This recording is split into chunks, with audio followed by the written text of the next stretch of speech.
Gold trusted gold buyers. మీరు తాకట్టు పెట్టిన బంగారాన్ని విడిపించి ఈ రోజు ఉన్న మార్కెట్ ధరకు కొనబడను. మన రైల్వే గేట్ వస్తే బస్సు అవుతుంది, వీళ్ళు వ్యవసాయంకి వచ్చి పూర్తి చేసుకొస్తాను అన్నారు. అంటే ఇప్పట్లాగా మనకి వాష్రూమ్లో లేవు కదా. అవును, ఇక్కడ తుప్పల్లోకి ఎక్కడికో పోతాడు. వీడు తిరిగి వచ్చారు కూడా గేటు తీస్తారు, బస్సు వెళ్ళిపోతుంది. అట్లా విడిపోతాడు. ఆ విడిపోయిన వాళ్ళు 40 సంవత్సరాల తర్వాత కలుస్తారు.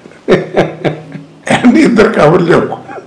కాబట్టి చూడండి, అందుకే ఆయన హాస్యం అందించి ఓ మంచి మాట చెప్తారు. మాట్లాడుకుంటూ ఉంటారు ఇద్దరు. అప్పుడు అట్లా చేశాడు, దేవుడు అట్లా చేశాడు, కబుర్లు చెప్పుకుంటూ గబాల మధ్యలో అడుగుతాడు అన్నమాట.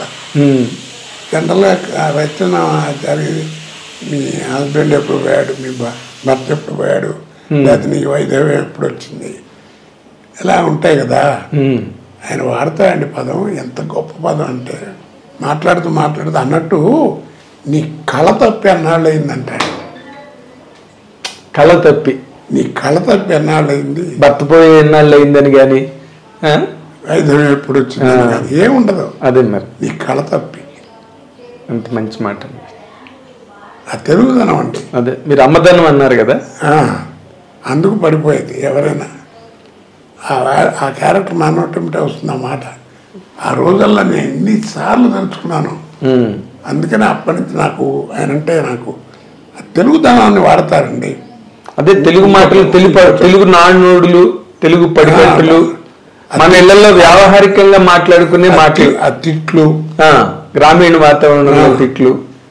హై నాయక అని వచ్చిన మంచి దాంట్లో సూర్యకాంతం గారు అచ్చు బామ్మ మాట్లాడినట్టే ఉంటుంది. అవును, మన ఇళ్లలో. అవును, ఏడ్చేలా కాదు హాయ్ అని ఇట్లా మాట్లాడుకుంటారు. అవును, చెప్తున్నా. ఇంకో సినిమాలో 16 ఏళ్ళ అమ్మాయిని పెళ్లి చేసుకోవడానికి 55-56 ఏళ్ళు వచ్చిన ఒక క్యారెక్టర్ వస్తుంది. అది నేనే వేసానండి. వస్తే అది పెళ్లి చూపులు జరుగుతాయి. అది ఆ అమ్మాయి తండ్రికి తెలియదు. ఆ అమ్మాయి తాతగారు ఆర్థిక ఇబ్బంది ఇది చేయలేడని చెప్పి ఫిక్స్ చేసి పెళ్ళిపోతారు. ఆ టైంలో వస్తాడు తండ్రి, చూస్తాడు, చూసి ఆశ్చర్యపోతాడు.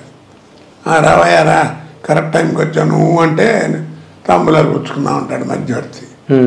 అంటే ఈయన అంటాడు, ఏదో మర్యాదలు తీర్చిన ఏదో చేసాం అయిపోయిందండి గృహస్థుగా. ఆ పిల్ల తండ్రి గారు 2 ముక్కలు చెప్పుకోవాలంటాడు. జనరల్గా రైటర్ పేజ్ డైలాగులు రాస్తాడు. ఆడపిల్ల అంటే ఏమనుకుంటున్నారా, నీ వయసు ఏంటి, దాని వయసు ఏంటి, అది ఇది ఇట్లా ఏం పోయగలరా, చిన్నపిల్లని చేసి ఇదే నీ కూతురు అయితే చేస్తే ఇట్లాంటి ఉంటాయి. అవునండి, 2 డైలాగులండి. ఆ రోజుల్లో 37-38 ఏళ్ళ క్రితం సినిమా. ఈ దేశంలో మర్యాదలు చేసేది అయిపోయిందండి. ఆ పిల్ల తండ్రి గారు 2 ముక్కలు మీతో చెప్పుకోవాలి. ఈ దేశంలో మధ్యతరగతి మానవుడు చేసే పాపం ఏదన్నా ఉంటే ఆడపిల్లని కంటాం.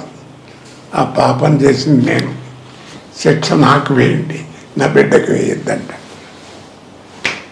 చిన్న మాట, పేజీ డైలాగ్ 2 మాటలు చెప్పి 2 మాటల్లో చూడండి ఎంత ఎఫెక్టివ్గా. అవును, ఆ పాపం చేసింది నేను, శిక్ష నాకు వేయండి, నా బిడ్డకు వేయద్దు. కానీ మీరు ఇక్కడ ఒక విషయం మిస్ అవుతున్నారేమో అనిపించింది. జంజాల్ గారి సినిమాలన్నీ అద్భుతాలు, దానిలో డౌట్ ఏం లేదు. ఇప్పటికీ అవన్నీ సెలబ్రేట్ చేసుకుంటున్నాయి. ఏదో చెప్పబోతున్నారు మీరు. చెప్పాను, అదే ఫినిషింగ్. అది హాస్యం అని ఎందుకు అంటున్నానంటే, జంజాల గారి హాస్యం ఎలా ఉంటుందంటే, ఇన్సిడెంట్లు ఎవరైనా ఎన్నేళ్ళ వాడైనా ఎవరితోనైనా ఎప్పుడైనా ఎక్కడైనా ఎలాంటి సిచ్యువేషన్లో ఉన్నా చెప్పుకోవచ్చు. అదేలేండి. ఇప్పుడు అట్ట కాదు, సినిమా ఎంటర్టైన్మెంటే వస్తుంది. ఇది ఫ్యామిలీతో చూడదక్క సినిమా అంటే అని. అన్నం ఏమైనా పక్కింటి వాళ్ళతో చూస్తామంటే కదా, ఎందుకన్నమాట వాడే చెప్తున్నాడు ఫ్యామిలీతో చూడదక్క సినిమా అని. అదేలేండి. అలా అంత డిఫరెన్స్ ఉంటుందండి. అవును, అప్పుడప్పుడు చెప్తుంటాను, అది తల్లిపాలతో సమానం జంజాల్ గారి హాస్యం, ఇది డబ్బా పాలతో సమానం. అదేలేండి. అయితే మీకు జంజాల్ గారి సినిమాలన్నీ ఒకే తర్వాత శత్రుకి అలా మహానుభావులు ఎంతోమంది చాలామంది డైరెక్టర్లు చాలా గొప్ప గొప్ప వేషాలు వేయించారండి నాతో. శత్రువు, గణేష్ ఎలాంటి అయ్యో అంత మాట. తిరుపతి స్వామి బ్రహ్మాండం. ఎంతోమంది చాలా మంచి వేషాలు వేయించారు. కానీ ఈవీవి సత్యనారాయణ నన్ను పిండేశాడు. అసలు ఒక వేషం కాదు, ఒక రకం కాదు, పిచ్చి పిచ్చిగా పిండేశాడు. అంతే. నాలో ఉన్న మ్యాక్సిమం క్యాలిబర్ అంతా రాయించాడు. ఆ రుణం తీర్చుకోలేదు. అదేలేండి, మీతోని రకరకాల క్యారెక్టర్లు చేంజ్ చేశాడు ఆయన. 50 సినిమాలు అయినా తీసాడు. అవునండి. 3 సినిమాల్లో ఇంట్లోనూ డేట్లు కుదరక చేయలేదు. ఆ ఒక్కటి అడక్క సినిమా లేదండి. అవును. అది యాక్చువల్గా నాతో చేద్దామని ఎంత ట్రై చేశాడో. ఇది రావుగోపాలరావు క్యారెక్టర్. ఓకే. వైజాగ్లో షూటింగు. అవును. ఎక్కడ అడ్జస్ట్మెంట్ కుదరదు, కాంట్ బట్టే నీ వల్ల కాదు, చేయలేవయ్యా, వద్దులేని వద్దని గోపాలరావుని పెట్టారు. అప్పటికే పాపం ఆయన అనారోగ్యం, బాగా అనారోగ్యంతో ఉన్నారు. మనకు అది తెలుస్తుంటుంది కూడా, తెలుస్తుంటుంది స్క్రీన్ మీద. అవును. అలాగా కాబట్టి రావుగోపాలరావు కాబట్టి ఎంజాయ్ చేశారు అందరూ. అవునండి. అది ఆయన కాబట్టి ఇంకోటి చేస్తే ఆ వేషం పండదు. సినిమాకి డ్యామేజ్ అయి ఉంటుంది. ఈ పండదు. ఆయన వేషం పండపోతే ఇంకేముంది సినిమా? నా పెళ్ళింట్లో నా వేషం పడినట్టు. అవును. అసలు ఆ రోజులు అహనా పెళ్ళింటి చేసినప్పుడు ఎలా ఉండేదండి మీ క్యారెక్టర్?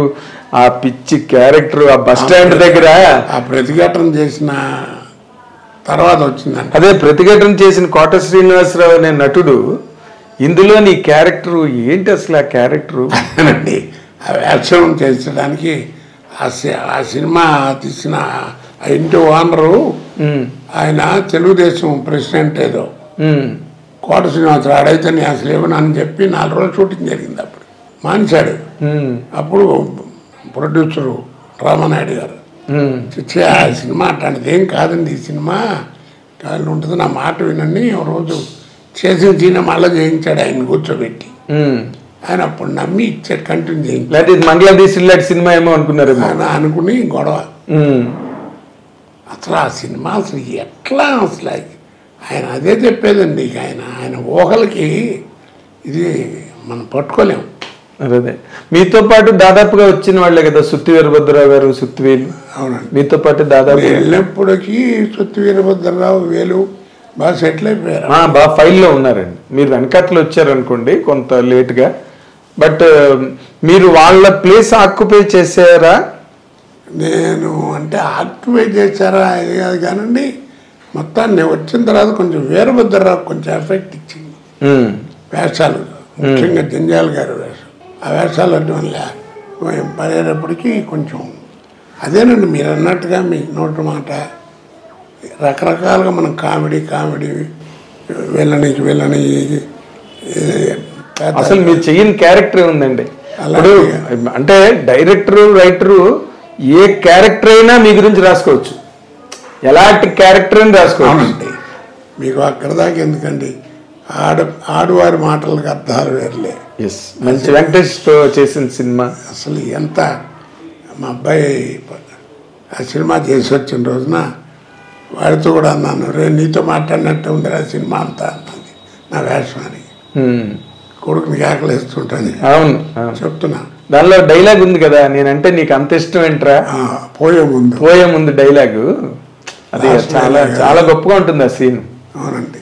డైరెక్టర్ మహానుభావుడు, కుర్రాడు. అవునండి. అవును చెప్తున్నానండి, ఎన్ని రకాలు.